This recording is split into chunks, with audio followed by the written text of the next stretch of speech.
Muy buenas, bienvenidos al banquillo. Gracias por estar con nosotros en esta entrega de hoy que nos permitirá revisar el impacto y la repercusión que se va a ir revisando en forma sistemática en la medida que este conflicto armado entre Estados Unidos con el apoyo de los países aliados ejecuta en este momento al Estado persa, a Irán, que como tal también genera toda una crisis en el Golfo Pérsico, la zona que más petróleo tiene en la Tierra. Y esto se vuelve pero muy delicado el enfrentamiento para nuestra economía por lo que representa. ¿Cómo se va a modificar el precio de muchos commodities en el mercado? Y aunque eso es tan distante allá, sí nos va a traer repercusiones, y sobre todo aquí en Honduras, donde no tenemos crudo, no hay producción de energéticos. Darwin Ponce, en principio, buenas noches, es economista, miembro del artículo 19. Quiero su punto de vista para luego también entrar con don Dulio Medina, que es un productor agrícola, productor de granos básicos, y también con don Juan Ramón Rodríguez, que está ligado también a la industria de los granos, que pueden tener una repercusión de consecuencias muy, muy delicadas para Honduras. Buenas. Qué gusto saludarlo, Darwin. Gracias, Rosendo. Buenas noches y un saludo a todo el público que a esta hora nos está viendo. La situación es preocupante por el contexto que se da.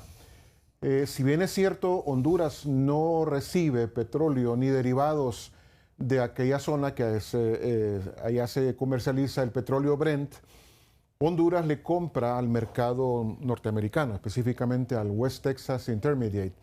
Y en ese sentido no estaríamos hablando de una crisis en el sentido de escasez. Más bien lo que ha pasado es que la tensión que se genera también incertidumbre en los mercados. ¿Y qué es lo que hacen? Las aseguradoras elevan las primas de riesgo, que así se le llaman, primas de riesgo, y hace que encarezca el producto. No es que el producto va a faltar, sino que se encarecen las primas de riesgo. Este es un punto que es fundamental que lo manejemos. Derivados del petróleo van a haber. El problema es el valor que tendremos que pagar por el riesgo. Por este riesgo.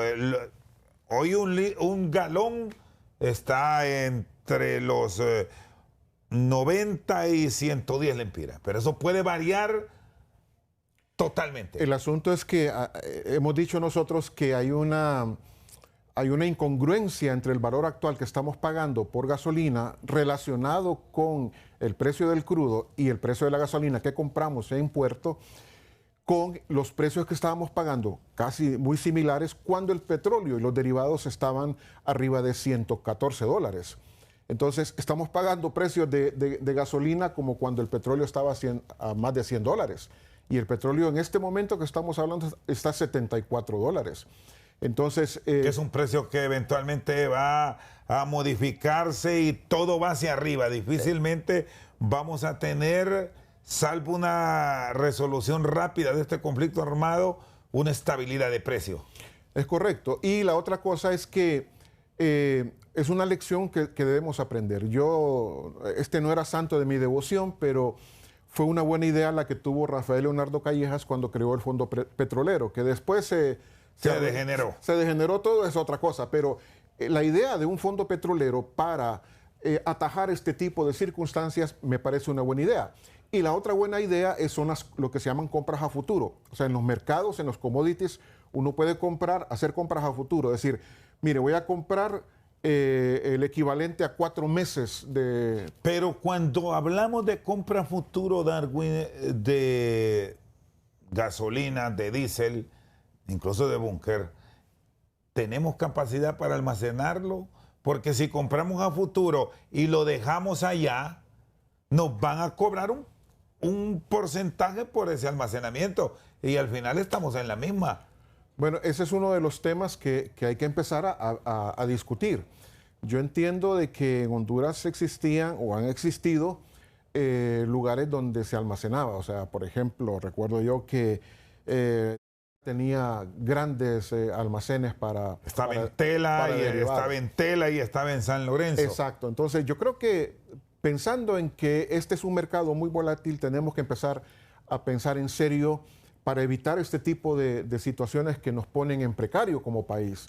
Porque significa que si esta situación continúa y el petróleo llega a subir a arriba de $85, vamos a empezar a ver una escalada de precios que se puede salir de la capacidad de los bolsillos. Y aquí es donde voy a involucrar a los productores del campo, porque hemos tenido una relativa tranquilidad en el país en cuanto a los valores y el poder una familia comprar el producto del consumo diario. Pero ¿qué están experimentando ya y la capacidad que tendrá el productor para que exista ese grano básico, en el caso de nuestros entrevistados, disponible? Y que no se venga con esta cadena especulativa que nos puede poner de rodillas. En principio, don Dulio Medina, ¿cómo está la producción ahora mismo y la repercusión que se podía tener por estas alzas en los derivados del petróleo? Muy buenas, don Dulio. Buenas noches, Rosendo. Un saludo a los panelistas y también a los televidentes de TSI y al banquillo. Bueno, recordemos de que este es un tema de que es un tema mundial, es un tema de que estamos involucrados en el sistema productivo y déjeme decirle de que así como viene esta avalancha de lo que es este problema de los combustibles, luego los fertilizantes, glifosato, fungicidas, insecticidas, esta arrincona más al productor. Entonces tenemos que trabajar de una solución profunda para que el impacto no sea tan severo al consumidor final. Creo que el gobierno tiene mucha responsabilidad para enfrentar estos desafíos que se nos vienen en el futuro. Cada temporada de gobierno, periodo de gobierno, tenemos que enfrentarla con más responsabilidad para tomar en cuenta a los representantes del sector, porque a la vuelta de la esquina tenemos el consumidor. Entonces, a veces, hoy está mirando desarrollo económico, que no se le incremente algún producto de la canasta básica, pero ¿cómo llega el productor a producir este producto de la canasta básica? ¿Llega solvente? No. ¿Llega de rodillas? Sí. ¿Llega con problemas de efectos de cambio climático? Sí. ¿Por sequía? Sí. Tratados de libre comercio también. Y ahora con este tema de los combustibles, que básicamente se están desarrollando, yo creo que en el país ya estamos llegando casi al 30% de los sistemas de riego a nivel nacional para desarrollar nuestros cultivos. Pero en este 30%, donde menos está involucrado es la parte estatal. Se han desarrollado sistemas de riego, pero por la empresa privada. Entonces, tiene que participar más el gobierno, pero estamos viendo de que estamos llegando en una forma tan desprotegida, porque el gobierno tiene que ser el mayor protector para proteger al productor que llegue a la producción nacional con un tema de producir con combustible o con energía, pero hay que producir. Y si llegamos a la producción con una cobertura de la parte estatal, eso nos permitirá a nosotros ofertar una producción nacional en tiempo y forma. Pero ¿cómo llegamos con estos costos de inversión tan altos? Entonces, ahí es donde de repente tenemos que ser enfáticos porque esto nos oprime a nosotros para de repente derogar oportunidades de costos de inversión. Sabemos que Honduras es uno de los países que más caro produce. Esto, imagínese usted que el productor le cuesta producir entre la intermediación más el costo adulterado que le cuesta al productor un 60%. Con el 40% el productor tiene que jugársela con el tema de la producción. Tenemos 30% de la intermediación y 30% del incremento de los costos de producción. Entonces, ahí se ocupa un 60%. Con el 40% restante es donde el productor tiene que jugársela. Entonces, yo creo que, y a la par de eso, venimos a incrementar el tema de estos desafíos mundiales. Entonces, yo creo que hay que ver cómo está funcionando la cadena. En la cadena tenemos un participante que nadie lo toca, que es las casas comerciales.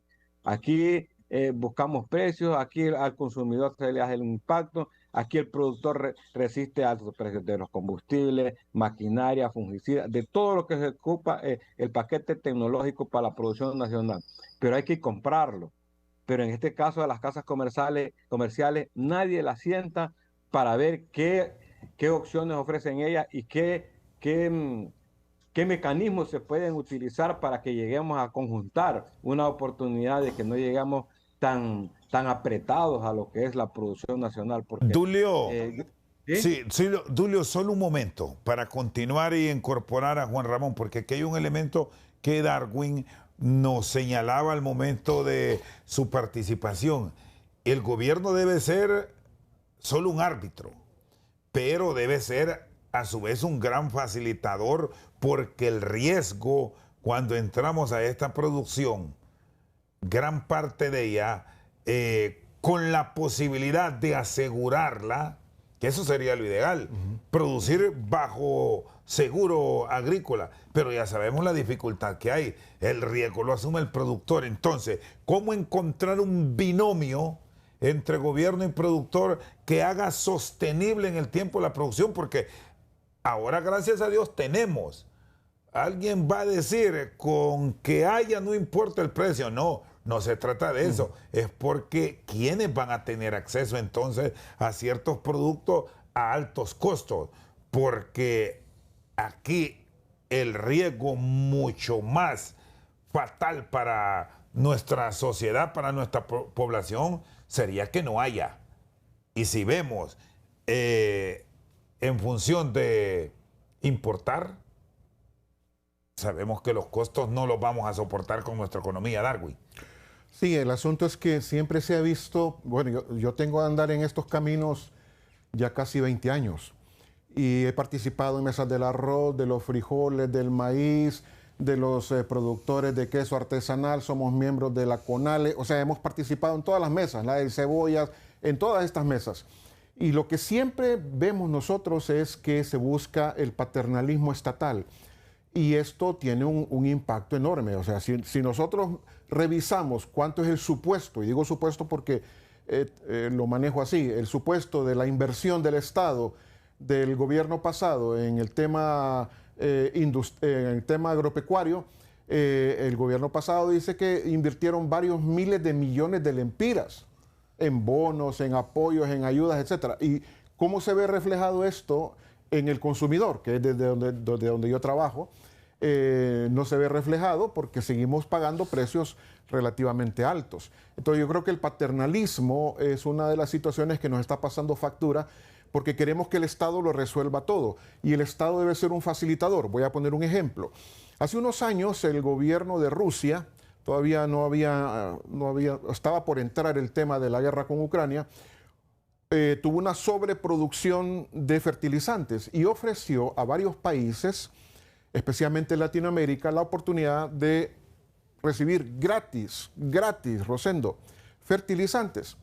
Y Honduras se negó a recibirlos por cuestión... Aquí hay un tema político. Exacto, que también entra en esa discusión, Darwin, y tampoco es que vamos a venir a decir, esta pudo ser la solución, porque ya sabemos que si viene ese producto de Rusia y es regalado, en el término que lo expresa, entonces no, genera celos. No, hay conflicto con Estados Unidos. Exacto. Y no hay almuerzo gratis. Exacto. Entonces, un gobierno que ayuda a facilitar, estamos hablando del caso de Rusia, pero puede ser cualquier caso, el mismo Ucrania, que es un gran productor de granos y de fertilizantes.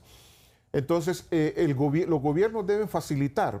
Por ejemplo, yo sé que los productores tienen grandes problemas con ese tema de los insumos para producir. Y no veo que el Estado esté buscando ese tipo de soluciones de facilitación para que ellos puedan producir aminorando el riesgo. Y otra idea buena que yo escuché fue un subsidio, aunque yo no estoy muy de acuerdo con los subsidios, pero un subsidio al tema de los seguros para préstamos. Y eso está bien, porque muchos productores dependen de préstamos para producir, que es una buena idea. Pero seguimos hablando, Rosendo, en un país que tiene muchas vocaciones agrícolas y agroforestales y de ganadería, Mire que hay gente que sigue sembrando en el llamado corredor seco. O sea, el corredor seco. Y seguimos haciendo el esfuerzo por sembrar ahí variedades que no son adecuadas para producir y generar seguridad alimentaria. Entonces yo creo que tenemos que hacer una revisión muy fuerte sobre el tema de territorialidad, producción y desarrollo local.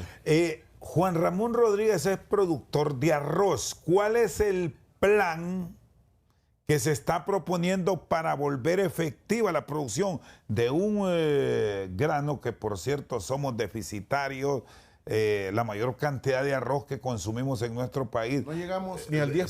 Sí, viene de afuera. Entonces, ¿cómo volvernos más efectivos ahora que el mundo debe ver hacia estos países que no llegamos a los conflictos que están teniendo las grandes potencias donde se produce? Ucrania, para el caso, es el granero de Europa.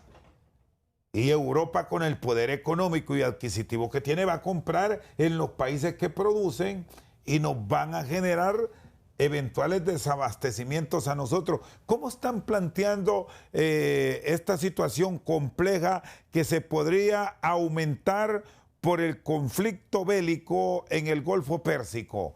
Juan Ramón, buenas tardes, buenas noches. Sí, feliz noche, Chendo, y a todos nuestros compañeros panelistas y al inmenso auditorio que nos sintoniza a través del banquillo. La verdad que muy preocupante, ¿verdad?, lo que está sucediendo, la guerra que mencionaba el compañero Darwin entre Rusia y Ucrania. Nos dejaron los fertilizantes, ¿verdad?, a unos precios que nunca los habíamos visto y nunca volvieron a bajar, ¿verdad?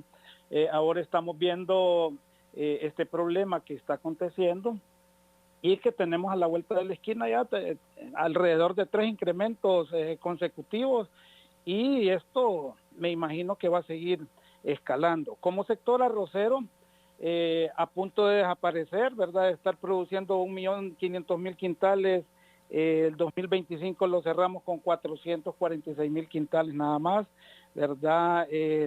Y lastimosamente, pues, hasta el día de hoy todavía carecemos de un precio de garantía por el quintal de arroz producido. Todo esto ha venido, ¿verdad?, a desincentivar al productor, pero tenemos esperanza que en equipo con este nuevo gobierno podamos sacar adelante al sector. En primer lugar, nosotros carecemos de semilla de arroz certificada en nuestro país. Todos los centros experimentales de la Secretaría de Agricultura y Ganadería prácticamente en 4 años no se pudieron rehabilitar, ¿verdad?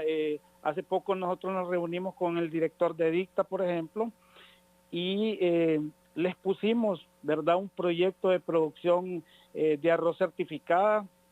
Ya lo habíamos hecho con el gobierno anterior, se lo propusimos, trajimos a un experto en eso de Nicaragua, Denis Blandón, y lastimosamente no se pudo echar a andar, y un proyecto privado que dependía nada más de un financiamiento a través de Banadesa. Esperamos echarlo a andar, ¿verdad?, con este gobierno. Estuvimos ayudándole a Papi en su plan de, ¿verdad?, en su plan de gobierno de reestructuración del sector agroalimentario, junto a las 2 designadas y varios expertos de los diferentes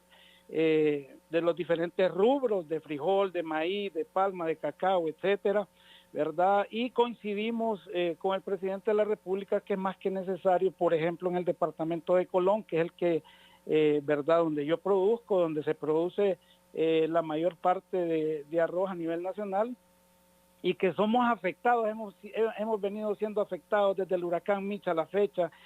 Sara fue la última tormenta, ¿verdad?, que casi perdimos alrededor de 3.000 manzanas de arroz, y hemos coincidido con el presidente de la República que es más que necesario, ¿verdad?, una represa multiusos que pueda generar energía y podamos administrar el agua e implementar sistemas de riego. Muy bien. ¿Verdad? Esa es una de las alternativas, son decisiones que hay que tomar, ¿verdad?, que sabemos que no son a corto plazo, pero si queremos en realidad, ¿verdad?, poder ser competitivos, poder producir, ¿verdad?, con sistemas bajo riego, es lo que debemos de comenzar a hacer, ¿verdad? Por otro lado, debemos, le planteamos al ministro de Agricultura, Moisés Molina, ¿verdad?, la necesidad, ¿verdad?, de importar algunos genéricos que bien lo hace Nicaragua, y como decía mi compañero Julio Medina, aquí tenemos problemas porque las grandes empresas han venido y patentizan aquí algunos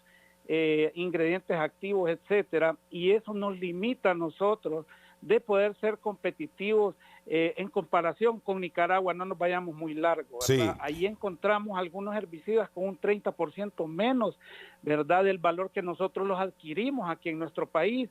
Él nos prometió que iba a hablar con SENASA para poder regular eso. Ahora tuvieron mis compañeros una reunión con el presidente del Congreso Nacional también con este tema, cómo podemos nosotros, ¿verdad?, ya implementar un plan de contingencia para obviamente poder seguir sembrando, porque ya sabemos que lo que se nos avecina con esta Bien. guerra es un incremento a los combustibles que nosotros necesitamos para operar con nuestros tractores, ¿verdad? Todo el sistema de carga, toda la logística se mueve a través del diésel, de combustible, y esto al final, ¿verdad?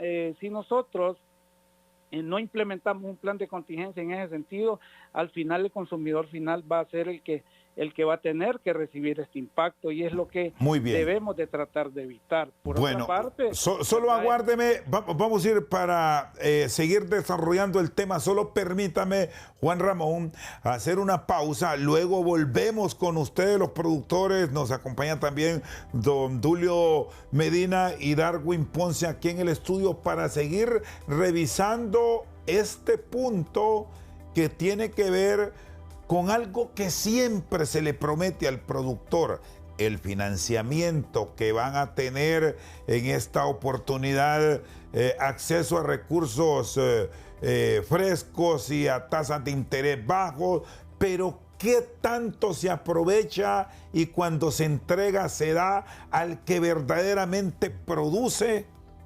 Después de la pausa seguimos aquí en Al Banquillo. Si se espera en el gobierno por parte de los productores a un aliado, más allá de ser un gran facilitador, de apoyarles, el respeto al Estado de Derecho. Hay muchos productores que con esfuerzo pusieron plata en el campo, pero viene la invasión. Esa es una gran deuda que, por cierto, tendrá que enfrentar esta administración que recién inicia, porque los 4 años pasados fueron un auténtico desastre con invasiones que todavía se mantienen bajo incertidumbre para muchos productores. ¿Qué voluntad han observado Julio y Juan Ramón en el Estado para apoyarles y para ser un buen acompañante de ustedes en este proceso productivo en medio de la dificultad que tenemos en el mundo? Julio. Bueno, en este caso ya fuimos llamados como sector a participar, a exponer todos los desafíos que tenemos como productores, y recordemos de que yo casi puedo escribir una mala experiencia en estos 4 años anteriores, que lo que menos fuimos fue tomado en cuenta para tomar decisiones qué hacer por el tema país. En este caso, pues podemos considerar que retrocedimos por lo menos 10 años, que solo fueron 10 años de gobierno, pero se retrocedió demasiado tiempo. Lo único que puedo yo, como quien dice, enfundar en cosas buenas que se dieron en este gobierno fue aperturar Banades en el 2022, cinta de riego que dieron en el Valle de Jamastrán, y de ahí paré de contar. De ahí fue persecución a los representantes de productores. Eso pues nos frustró tanto para no poder seguir darle seguimiento a las problemáticas del sector, siendo porque, mire, después del 2020 se nos vino un aliado negativo que fue el Tratado de Libre Comercio, acordado en el 2006 y comenzado a aplicarse en el 2016. Ya en el 2020 quedó ya aprobado y aplicado en su totalidad en el maíz, y el 1 de enero de 2023 en arroz. Entonces, el cambio climático, altos precios de los insumos, Tratado de Libre Comercio. Estos tres elementos nos dejan al margen para seguir enfrentando la situación. ¿Qué podemos hacer con el gobierno? Muchas cosas. Sabemos que el cambio climático nos trae inviernos cortos, veranos prolongados. Hay que apostar por una masiva instalación de sistemas de riego en el país. Eso, por un lado. Por otro lado, es ver qué se puede hacer el acceso a los insumos agrícolas, comprar insumos en bloque, hacer propuestas a a los proveedores de insumos de fertilizantes, en este caso, que en estos últimos 10 meses de este año 2025 se incrementó severamente el fertilizante. Entonces yo creo que allí ya no es cuestión del sector productivo, es cuestión de que cómo tenemos a un sector que produce la comida del país. Necesitamos trabajar en hay un seguro agrícola que estábamos investigando ahora en los últimos 2 semanas que nos llamó el gobierno después de que tomó el poder. ¿Qué se puede hacer con el tema del sistema productivo? Lo primero que revisamos fue temas de seguros agrícolas. En el Ecuador hay un sistema de seguros agrícolas que está funcionando muy bien y ya van asegurando más de 3.000 manzanas de granos básicos, y eso pues son ejercicios que se pueden implementar en el país para ver cómo protegemos a los productores. Lo que pasa es que aquí en este país se le da crédito a un productor, tiene su garantía o no, o cualquier tipo de garantía que pueda respaldar su crédito, pero le dejamos a la deriva. Que hay que revisar por qué suspendieron la participación de los extensionistas agrícolas en el campo. Y aquí, Dulio, una vigilancia para ver en qué condiciones. Sí. Don Tulio, hay un punto que aquí también debemos incorporarlo en este diálogo. Es el hábito que debemos de cambiar nosotros. Estamos observando ahí en el video, lo conversábamos con Darwin, el tema de los frijoles negros.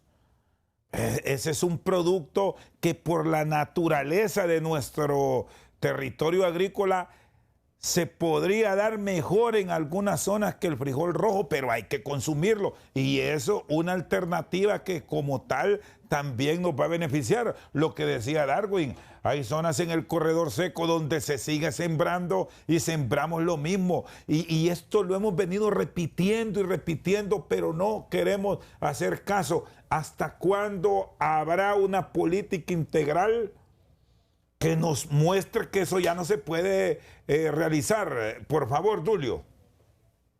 Mire, aquí hay dos escenarios. En Dicta se han liberado variedades muy buenas para el rendimiento, muy buenas. Para el caso el Amadeus, el de Oro, Dicta Maya, el Tulupán Rojo. Esos son buenos materiales para rendimiento. El problema con el frijol negro que son frijoles que quedaron destacados en el tema artesanal, son frijoles criollos. Entonces, estas nuevas variedades son un poco más resistentes al tema de mosca blanca, de ácaro, bueno, el trip ya es algo que ya está por encima de todos los ataques que se dan. Entonces, hoy ya no es cuestión de que tenemos variedades criollas que son altamente rendidoras, ya no, eso ya desapareció, porque ya en los valles principales productores del país el cambio climático no solo nos ha traído inviernos cortos y veranos prolongados, los ha traído pues, nuevas plagas donde las variedades criollas, como decíamos antes, el frijol rural, el frijol paraísito, el seda, el frijol negro, mono, todas esas variedades ya no son tan resistentes a este nuevo tipos de ataques de plagas que tenemos en el suelo. Entonces, Dicta hoy por hoy se ha especializado más en sacar variedades más resistentes y sobre todo también con mejores altos potenciales en rendimiento. Esa es las condiciones que nos va dejando nuestra madre naturaleza cuando ya el cambio climático está formando parte de lo que es uno de los problemas y desafíos que tenemos que enfrentar como productores. Yo considero de que el frijol negro en su momento fue uno de los productos de las materias que tuvieron muy buenos rendimientos en su momento y podemos llevarlo a una práctica, pero descubrir una liberación que participe en mejores rendimientos ya con nuevas tecnologías, porque ahorita solo apostar porque teníamos costumbres de nuestros ancestros, hay que verlas que por comportamiento pueden desarrollar hoy por hoy, ya cuando tenemos el cambio climático que está formando parte de una participación bastante severa en muchas regiones del país, Bien. porque más que todo aquí en el Valle de Amastrán, que se cultiva bastante tabaco, están saliendo plagas bastante novedosas, como dicen, y de repente estas materias criollas no están a la altura para ser tan resistentes a ataques de este tipo de plagas. Sí, y a nivel del Bajo Aguán, Juan Ramón, ¿cómo se está planificando? ¿Cómo se está proyectando la inversión en el campo para ser efectivos? Para buscar incluso allá, en el sitio donde se produce, darle el valor agregado a estos productos y no mandarlos al vecino. El Salvador es muy hábil en esto, a que sean ellos los que se aprovechen y después nos los devuelvan a nosotros. La situación que vamos a vivir, insistimos, en los próximos días va a ser delicada. Se están realizando las advertencias porque es una cadena. No solamente es el tema de la producción, será el costo de insumos, las dificultades que tendremos para el pago de la energía, porque todo esto lo impacta el tema de los combustibles. Juan Ramón, voy con usted. Sí, fíjese que nosotros, por ejemplo, en el Valle del Aguán, igual que en Olancho, igual que en el Paraíso, estamos buscando algunas alternativas, por ejemplo, para rotar nuestros cultivos. Ahorita que está saliendo la cosecha de arroz, por ejemplo, ¿verdad? Fuera ideal rotarla con soya, por ejemplo. Igual que en Olancho, después de que terminan de cosechar su maíz, rotarla con soya, ¿verdad? Esa es una opción. Ya tenemos todo el proyecto de decreto porque hay que cambiar alguna fórmula en el Congreso. Ya lo tenemos listo. Tenemos a las personas, ¿verdad?, a los inversionistas, que son de hecho brasileños, y hay algo otros también mexicanos que quieren venir a invertir, ¿verdad?, en cultivos alternativos como este, que sería una opción, ¿verdad?, para el Valle del Aguán, que dicho sea de paso, pues somos los mayores productores de cítricos, de palma aceitera y de arroz, y los terceros en ganadería. Y tenemos, ¿verdad?, algunas fortalezas, como lo es, ¿verdad?, el puerto de Castilla, por ejemplo, y el corredor agrícola que nos conecta con toda, ¿verdad?, los departamentos de la zona central que son muy productivos, ¿verdad? En función de eso estamos pensando, el seguro agrícola, por ejemplo, del que estaba hablando, ¿verdad?, mi compañero, también es un seguro que debe ser estratégico en todo esto, ¿verdad? Y el seguro más adecuado es el seguro paramétrico. Ya estuvimos reunidos con Ever Chacón de Seguros y estamos trabajando, ¿verdad?, en un producto, pero obviamente ahí tiene que haber un subsidio de parte del gobierno porque están súper elevados los costos de un seguro agrícola. El último que nosotros utilizamos en Colón, por ejemplo, por ser una zona súper vulnerable, imagínense que nos estaba costando un 14%.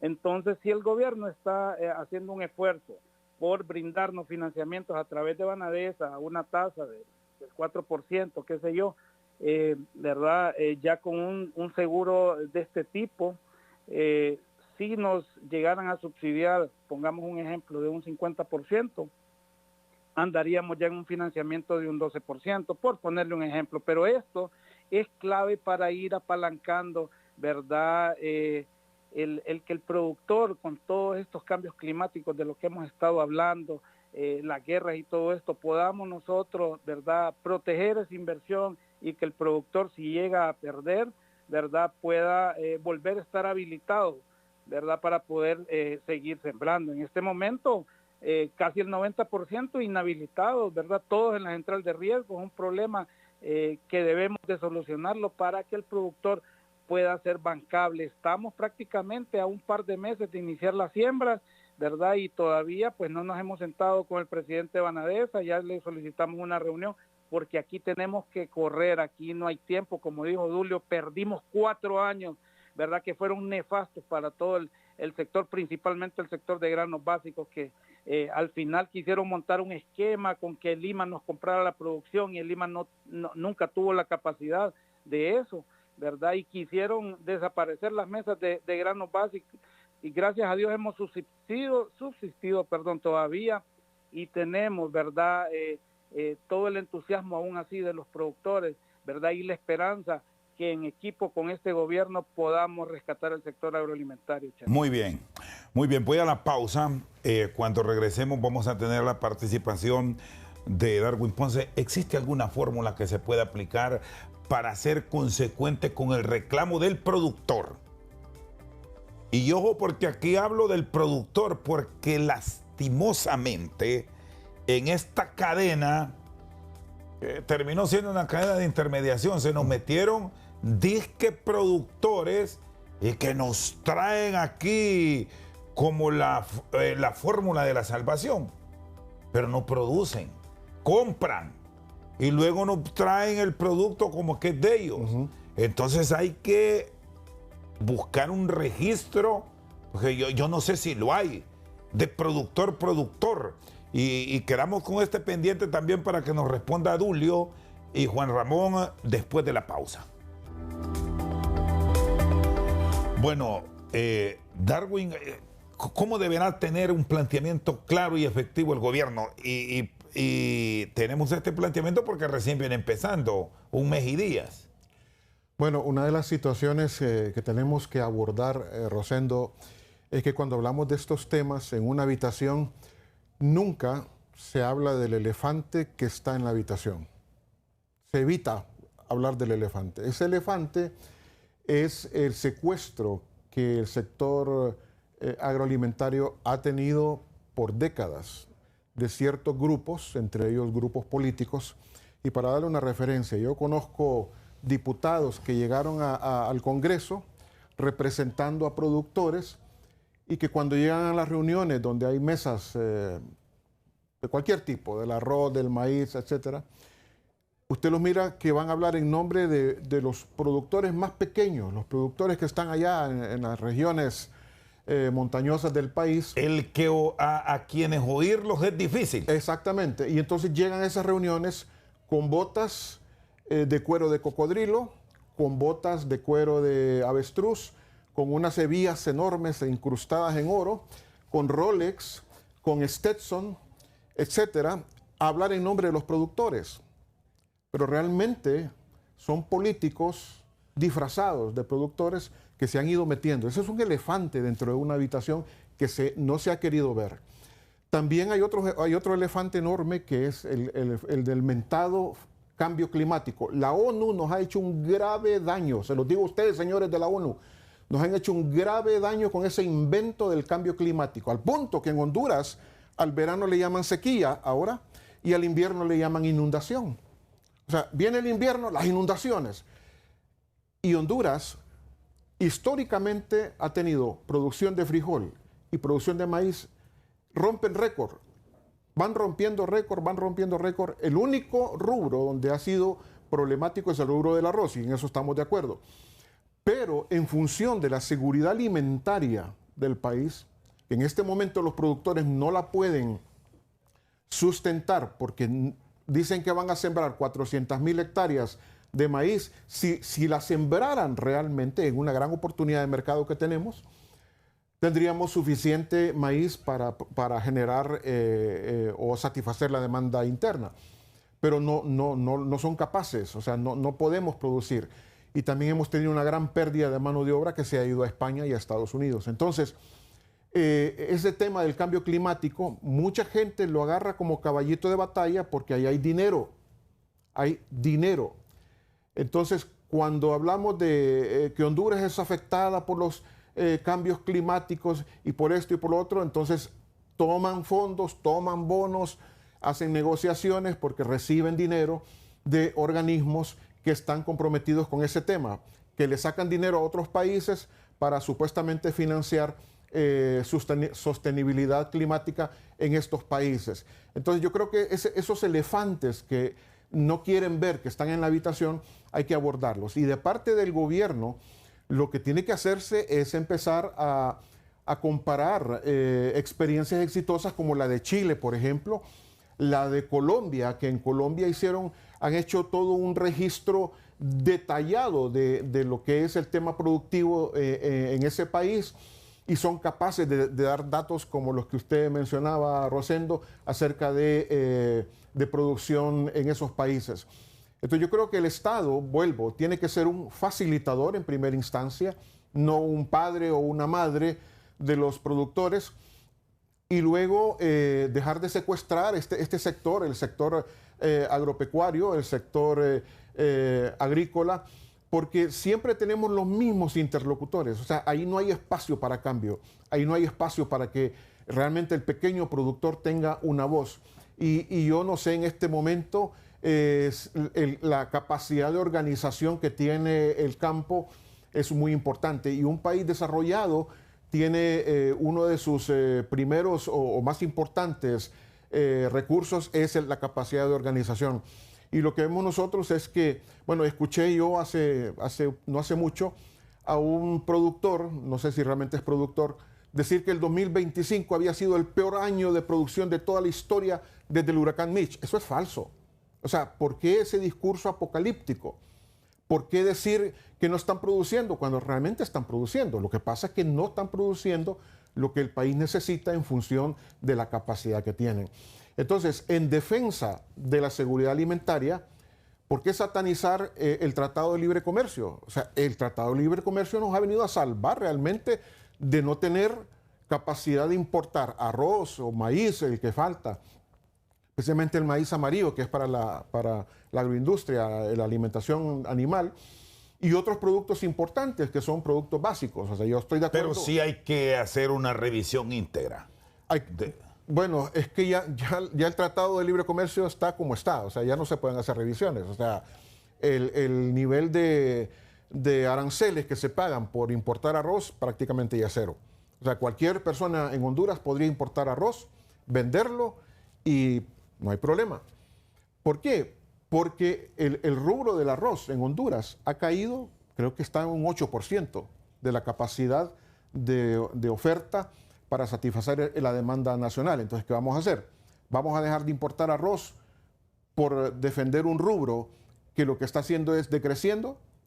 ¿O realmente vamos a adquirir arroz de otros, de Sudamérica, por ejemplo, o de Estados Unidos, especialmente Sudamérica, para satisfacer una demanda manteniendo buenos precios? Yo prefiero, como consumidor, hablar con la agroindustria y decir, si ustedes no mantienen precios estables y precios asequibles, entonces yo no tengo problemas en eso, sin dejar de apoyar la producción nacional, porque entiendo yo que la agroindustria está comprometida en comprar el 100% de la producción nacional. El problema es que hay muchos fallos y cuando involucran otros entes que deben ser parte de esa cadena de garantes, le fallan. Lo mencionaban los productores. El caso del Instituto Hondureño de Mercadeo Agrícola, porque hay que hacer una revisión, Darwin. Que dicen que van a comprar, se comprometen. Pero es que venga a dejármelo y hay que esperar dar 1000 vueltas para que les paguen. ¿Y sabe a quién le compran? Le compran a grandes productores. O sea, tiene que revisarse esta ley de Lima y no solamente dejarlo en Tegucigalpa, tenemos que hacer centros de acopio a nivel nacional. Hay que ir a comprarle a ese productor allá al Bajo Aguán, hay que irle a comprar al Valle de Jamastrán. Yo recuerdo que antes eso sí lo hacían. Rosendo, pero si no tenemos un mapeo de quiénes son los productores de maíz, de arroz y de cualquier otro tipo de grano básico, y las instituciones o asociaciones de productores no son capaces de brindarnos esta información, ¿cómo vamos a ir a comprarle a un productor allá en una montaña y decirle, mire, no se preocupe, nosotros vamos a comprarle su producción, como hacen los salvadoreños? Los salvadoreños se vienen a Honduras. No, los salvadoreños sí tienen mapeado quién produce en Honduras. Exactamente. Entonces, no somos capaces de hacer eso. Entonces, tenemos que copiar las cosas buenas como las de Colombia, las de Chile y otros países que han despolitizado el tema, han sacado el elefante blanco de ese cuarto y han empezado a trabajar este tema que es tan importante para el país. Bueno, voy a la pausa y luego vamos a escuchar a los productores y cerramos con Darwin aquí en el banquillo. Don Tulio Medina, ¿se sabe cuántos productores hay? ¿Tienen ustedes un registro que le pueden decir al Instituto Hondureño de Mercadeo Agrícola, al Instituto Nacional Agrario, vénganse para aquí, al Departamento del Paraíso y algunas colindancias de productores que tienen con Olancho, esto tenemos y esto podemos vender, o seguimos con el aproximado? Yo considero, siendo de que estas cosas es un trabajo mancomunado entre gobierno y productores. Y en este caso, las regiones productoras del país ya se sabe cuáles son. Aquí de primera tenemos una proyección de manzana. Eso lo multiplica usted por tantos quintales por manzana, porque no todas las temporadas de siembra se refleja lo que realmente se está programando. En este caso, yo para mí, si me dicen, ¿qué temporada puede estar ahí en Lima comprando en Danlí? Yo le digo qué temporada se venga y aquí va a comprar todo lo que se pueda producir. ¿Sabe por qué? Porque hoy por hoy la comunicación es tan fluida que fácilmente los pequeños productores pueden llegar con sus carritos de 20 quintales, de 15 quintales, a la entrega a la planta del centro de acopio que tiene Lima en Danlí.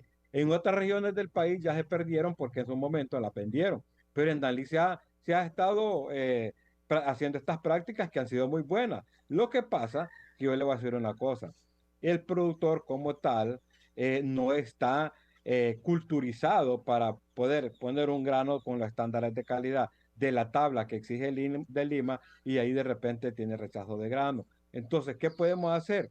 Volvemos a la asistencia técnica que la perdimos en el 1992. Mandar a los técnicos agrícolas y esos van a ir a evaluar y actualizar a los productores, a decirles en qué condiciones ponga el grano para ofertarlo y no tengamos problemas de comercialización. Hemos bajado en la producción. Aquí sí quiero discrepar con el amigo Ponce, Darwin, perdón. Nosotros en el 2025 hemos bajado notablemente. Nosotros tal vez estemos llegando a 1.200.000 quintales de frijoles en las 3 temporadas de siembra. Ahorita estamos saliendo a la temporada de cosecha de postrera tardía. Aquí se está cosechando frijol. Pero esto no significa de que somos autosuficientes, que hemos sumado una temporada más de, antes era primera y postrera, ahora es primera, postrera y postrera tardía. Hemos crecido, aumentado una temporada más, pero no somos autosuficientes. Si no, la gráfica de FINPA le va a decir de que estamos ofertando menos y eso pues nos ha dejado al margen para poder ofertar lo que nos comemos desde el 2018 a la fecha, con la diferencia del 2014 y 2008.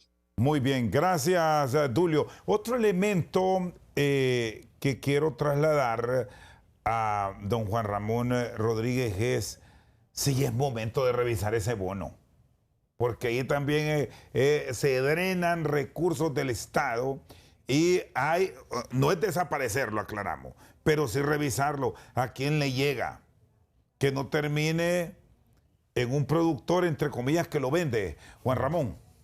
Sí, fíjese que con respecto a ese bono, como sector arrocero, en estos 4 años que pasaron, nosotros no conocimos lo que fue ese bono de semilla de arroz ni fertilizante para nuestro rubro.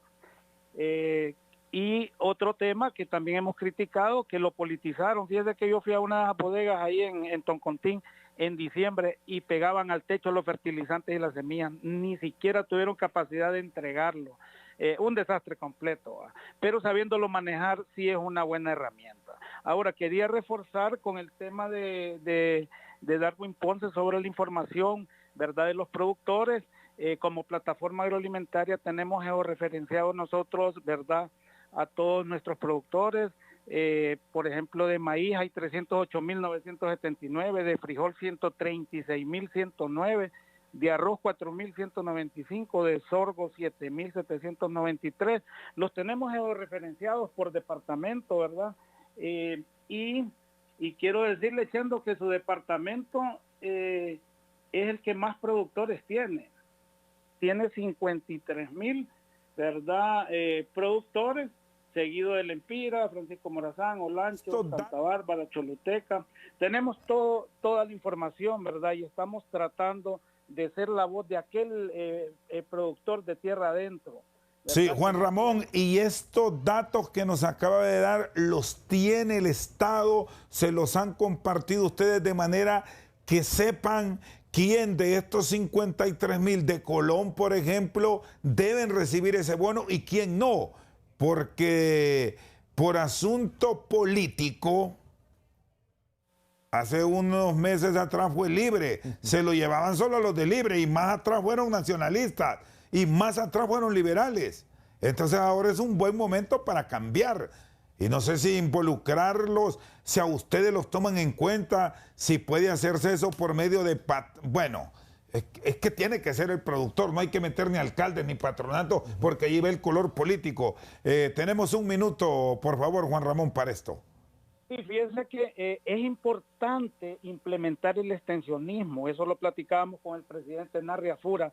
Sabe de todas estas explotaciones agrícolas, ¿cuántas recibieron asistencia técnica? Nada más el 11.6%, el 88.4% sin verdad asistencia técnica de parte del gobierno. Usted va a ver ahí funcionarios, verdad, que las botas, como decía el amigo, tal vez de avestruz, nunca van al campo. Es necesario enlazar todo lo que es la perforación de pozos, los sistemas de riego, el bono agrícola con los extensionistas para que podamos nosotros, verdad, reactivar el sector agroalimentario. Nos estamos abriendo puertas, verdad. Mañana, de hecho, tenemos ya una reunión con la comisión legislativa, verdad, para rehabilitar y reactivar el sector agroalimentario junto con la designada, y precisamente para ir abriendo espacios, para ir prácticamente priorizando, verdad, todo lo que debemos de hacer en el campo para poder volver a reactivar el sector. Muy bien.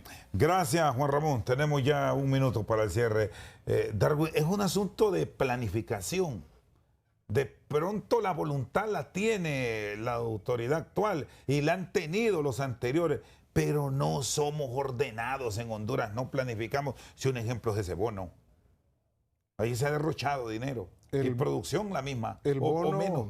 Y la politización del sector, que es algo que, como usted bien lo decía, le ha causado tanto daño al país. Yo creo que es importante que el gobierno, el hecho de que al menos a nuestra organización, el gobierno anterior la eliminó, nos lanzaron al ostracismo de todas las mesas, porque nosotros solemos llegar a estos lugares y hablar así como hablamos, con claridad, directo y al grano.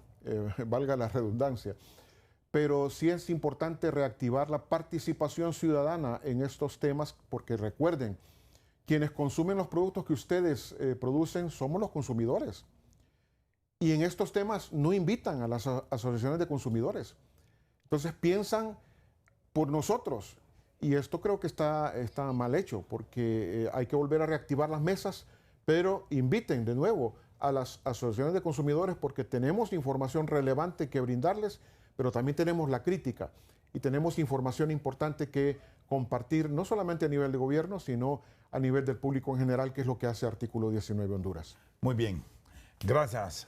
Darwin Ponce, un saludo para Dulio Medina, productor en la zona oriental del país, y a don Juan Ramón Rodríguez, productor en el Bajo Aguán.